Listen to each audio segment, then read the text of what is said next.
За сайн монголчуудаа сүүлийн үед жоохон зав муутай байсан. Sorry. Айгүй их ажилтай тэгээ хийх юм ер нь айгүй их байгаад нэг видео оруулж чадсангүй. Гэхдээ одоо юу лээ Christmas шинэ жилийн амралт эхэлнэ. Тэр үед нь харин хэдэн видео хий гэж бодож байгаа. Өнөөдөр харин нэг ажиллаад харчаад ингээ уулан дээр гараад ирсэн байна. Одоо энэ ард дурыг хаана явж байгаа харагдаж байгаа бах.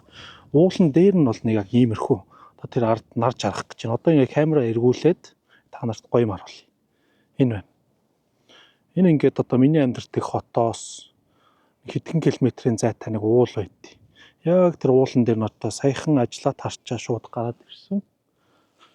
Тэгээд доор айгу мантай амир саарл байсан өдөржингөө тэг уулнаар гараад ирсэн чинь бүр илүү янзтай байна. Тэгээд энэнийг та нарт зүгээр юм богинохон видео хийгээд харуулчих юм уу гэж бодлоо.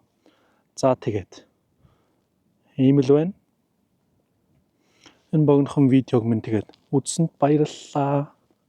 За ингээд унж хүйт. Ингээд үзүүлчих. За тэгээд богинохон видеог минь үзсэнд баярлалаа. Баяртай.